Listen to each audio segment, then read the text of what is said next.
7 ноябрь.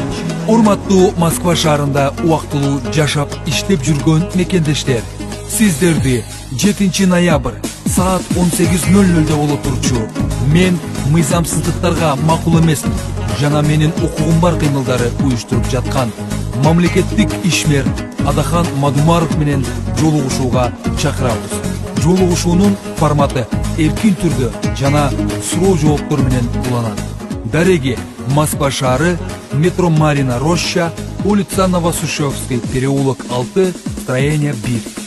Маалымат үчүн телефондор 8926 752 27 85, 8977 291 50 30, 8903 769 27 99.